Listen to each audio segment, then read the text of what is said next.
Desmond, or should I call you Des?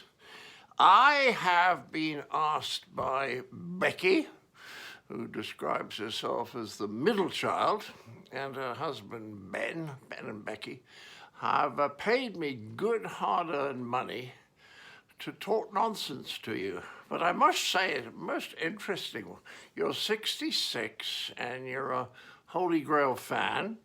And I'm pleased. I love that. I think it's a very funny film. I think the first half of it is very good. And then I don't think the second half's quite so good. And I think the ending is terrible because we had no idea how to end it. So we did a cop-out. We seem to have got away with it. People still love it. But if you don't know it, and knowing that you have an interest in religion, apparently, Becky says you've written a book about it, you should watch Life of Brian, because it's not in any way an attack on religion, but it's very much making fun of the way that some people, follow the teachings of a religious teacher by doing pretty much the opposite of what he tells them to do. I watched a guy recently, what was his name? He's one of those evangelicals. His name's Copeland, I think. Kenneth Copeland. And I saw him pronounce a spell to kill the coronavirus. And it's one of the funniest things I've ever seen. It reminded me of an old Bud Abbott and Lou Costello routine. But he said he was going to kill the coronavirus stone dead. That was on the 29th of March, so we're still waiting. But it fascinates me that someone like that, who I think is worth 800 million, what does he make of Jesus' teaching about blessed are the poor? Or does he take it just as poor in spirit?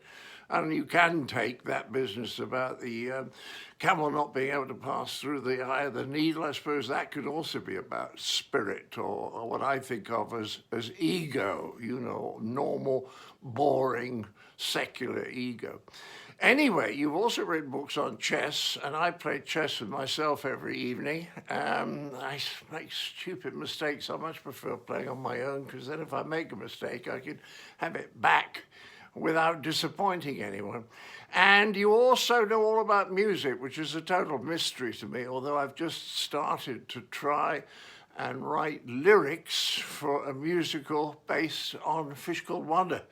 And the guy who wrote the music for the movie is helping me, and we've written a couple of songs I think are really, really rather good. And I'm excited by that, because I'm always thrilled if I can come up with a good rhyme. But I'm fascinated by you, Des, because you get terribly good at things and then you lose interest.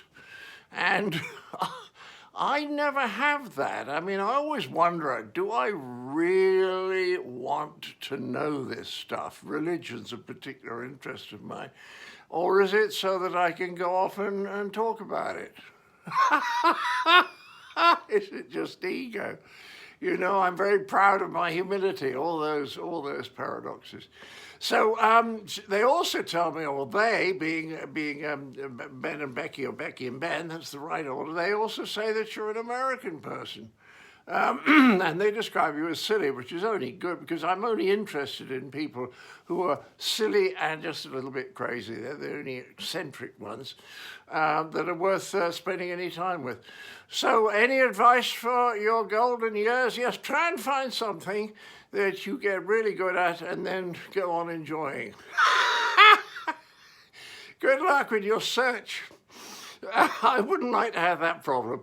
God bless.